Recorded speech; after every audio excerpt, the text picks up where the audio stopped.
राज्यामध्ये सर्वत्र पालखी महोत्सवाचा हंगाम सुरू असल्याने सर्वच ठिकाणी यात्रा आणि पालख्यांचे आयोजन केले जाते। त्याप्रमाणे चैत्र शुद्ध पौर्णिमेला हनुमान जयंतीच्या दिवशी अलिबाग तालुक्यातील सांबरी गावामध्ये असलेले जागृत देवस्थान धावेश्वर महाराजांचा पालखी सोहळा अनेक वर्षांपासून या सांबरी गावामध्ये आणि आजूबाजूच्या गाव परिसरात साजरा केला जातो।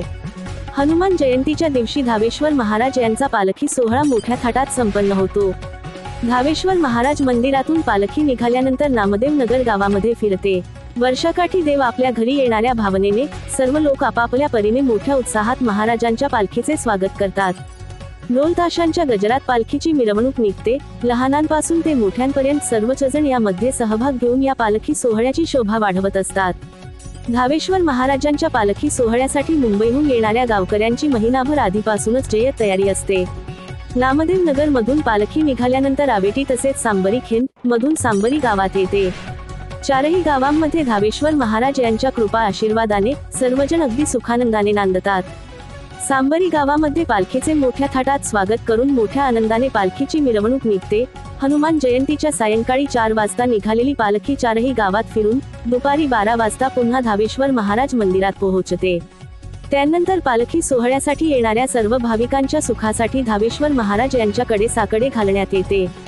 मात्र हा कार्यक्रम आटोपल्यानंतर सर्वजण जाताना या अविस्मरणीय क्षणाचा आनंद सोबत घेऊन जात असतात। यावेळी सर्वच गावकरी मानकरी या ठिकाणी उपस्थित असून अनेक वेगवेगळ्या क्षेत्रात काम करणाऱ्या दिग्गजांची उपस्थिती या कार्यक्रमाला लाभते। मात्र धावेश्वर महाराज हे आमच्या सर्वांचे श्रद्धास्थान आहेत। यांचा आशीर्वाद नेहमीच आमच्या सर्वांच्या पाठीशी असतो, असे यावेळी बोलताना गावातील ग्रामस्थांनी सांगितले।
अशा प्रकारच्या नवनवीन व्हिडिओ आणि चालू घडामोडी पाहण्यासाठी TV7 मराठी महाराष्ट्र न्यूज या चॅनेलला लाईक, शेअर आणि सबस्क्राईब करा।